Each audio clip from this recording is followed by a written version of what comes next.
بسم اللہ الرحمن الرحیم ایجوکیشنل چینل کے معزز سامعین، آج ہم آپ کو بی بی ہوا کی موت کے بارے میں بتائیں گے، تو جڑے رہیں ویڈیو کے آخر تک۔ نیو ہے تو چینل کو سبسکرائب کر دیں۔ دنیا کی پہلی خاتون، پہلی بی بی اور تمام انسانوں کی ماں، آپ حضرت آدم علیہ السلام کی زوجہ تھیں۔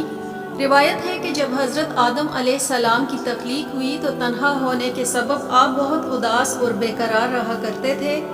ان کی افسردگی، اضطراب کو دیکھ کر ایک روز خدا تعالیٰ نے اس وقت جب حضرت آدم علیہ السلام سو رہے تھے، ان کے بائیں پہلو سے ایک پسلی نکلوائی اور اس سے بی بی ہوا کو تخلیق کیا۔ یہ پسلی نکالنے سے حضرت آدم علیہ السلام کو کوئی دکھ یا تکلیف محسوس نہ ہوئی۔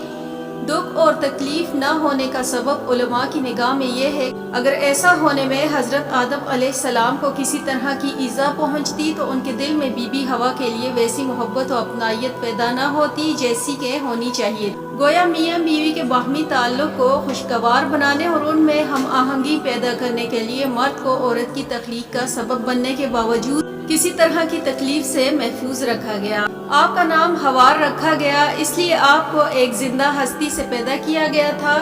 حضرت ابن عباس رضی اللہ تعالیٰ عنہ کا خیال ہے کہ آپ کا یہ نام رکھا جانے کی وجہ یہ ہے کہ آپ ہر آدمی کی ماں ہیں۔ حق تعالیٰ نے بی بی ہوا کے قالب میں خوبصورتی اور خوبصورتی کو یکجا کر دیا اور بعد ازاں حضرت آدم علیہ السلام کو نیند سے بیدار کر کے ان کی ملاقات بی بی ہوا سے کروائی۔ انہیں دیکھ کر حضرت آدم علیہ السلام بے اختیار ان کی طرف ہاتھ بڑھانا چاہا تو حضرت الہی سے آواز آئی کہ آدم خبردار، اسے مت چھو، بے نکاح یہ تجھ پہ حرام ہے۔ چنانچہ حضرت آدم علیہ السلام کی درخواست پر ان کا نکاح بی بی ہوا کے ساتھ کر دیا گیا اور دونوں میاں بیوی کو جنت میں رہنے بسنے کی اجازت مرحمت فرمائی گئی۔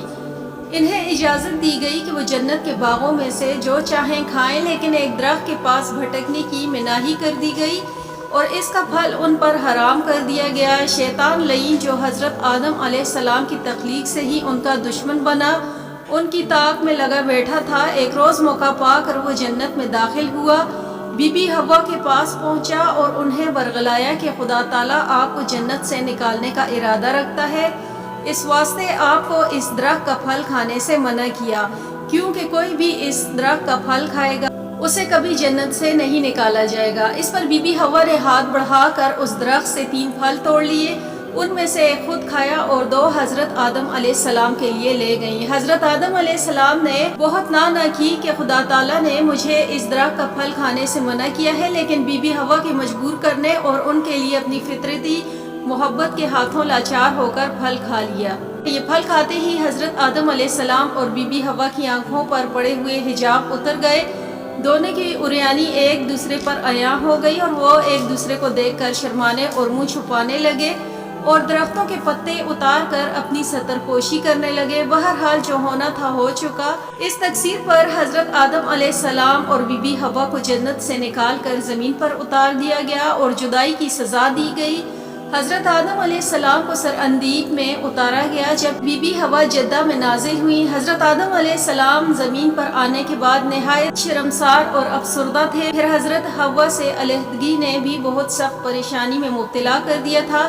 روایت میں ہے کہ آپ ایک طویل عرصے تک اللہ کے حضور گڑ گڑاتے رہے، فریاد کرتے اور آنسو بہاتے رہے، یہاں تک کہ اللہ تعالیٰ کو ان کی اس گریہ و زاری پر رحم آ گیا اور پھر ایک دن حضرت جبرائیل علیہ السلام نے حضرت آدم علیہ السلام کے پاس آ کر انہیں اللہ کی جانب سے معافی کی نوید سنائی۔ حضرت آدم علیہ السلام سرشار بارگاہ خداوندی میں سربسجود ہو کر شکر بجا لائے۔ پھر حضرت جبرائیل علیہ السلام انہیں لے کر مکہ آئے، جہاں حضرت آدم علیہ السلام نے کعبہ شریف کی بنیاد رکھی اور حجر اسود کو کعبہ کی دیوار پر نصب فرمایا اور اس کے گرد طواف کیا۔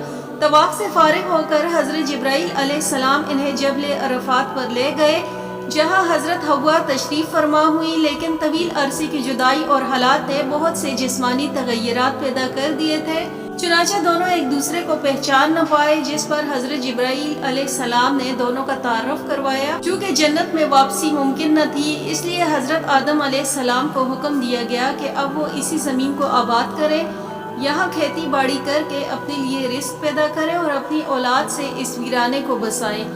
حکم الہی کی تعمیل میں حضرت آدم علیہ السلام اور بی بی ہوا زمین پر زندگی گزارتے رہے۔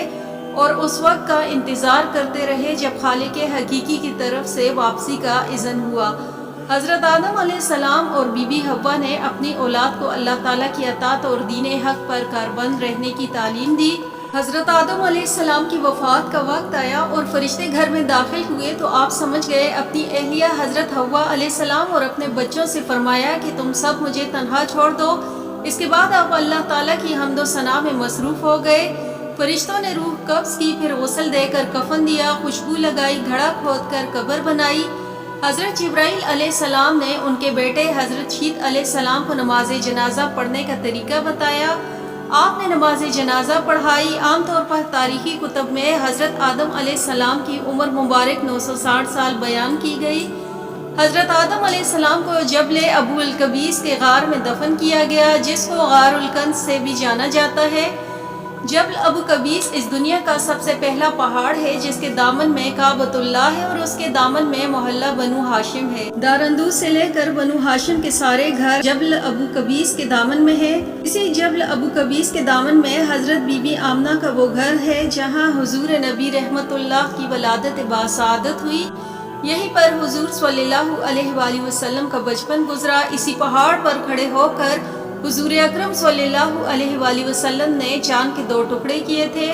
یہی وہ پہاڑ ہے جہاں حضرت آدم علیہ السلام ٹھہر گئے تھے اور اس کے پتھروں کو خانہ کعبہ کی تعمیر میں استعمال کیا گیا۔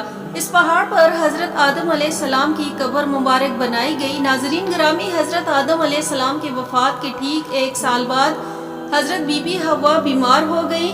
جب حضرت حوا علیہ السلام بیمار ہوئی تو آپ کے بیٹے حضرت شیت علیہ السلام سمجھ گئے کہ اب ہماری والدہ کے جدا ہونے کا وقت آن پہنچا ہے، کیونکہ اس وقت بیماریوں کا وجود نہ تھا۔ خیر 10 دن حضرت حوا اسی حالت میں رہیں اور انتہائی کمزور ہو گئیں، یہاں تک کہ آپ بستر پر لیٹ گئیں اور چلنے پھرنے سے بھی قاصر ہو گئیں۔ آپ کی تمام اولاد آپ کے بستر کے گرد جمع ہو گئی۔ پھر حضرت حوا علیہ السلام نے سب کو باہر نکال دیا اور تبھی ملک الموت حاضر ہوئے۔ آپ کی روح مبارک قبض کر لی گئی۔ آپ کو جنتی حوروں نے غسل دیا اور آپ کا جنازہ آپ کے بیٹے حضرت شیت علیہ السلام نے پڑھایا۔ جنازے کے بعد حضرت حوا علیہ السلام کو حضرت آدم علیہ السلام کے پہلو میں جبل ابو قبیس میں دفن کیا گیا۔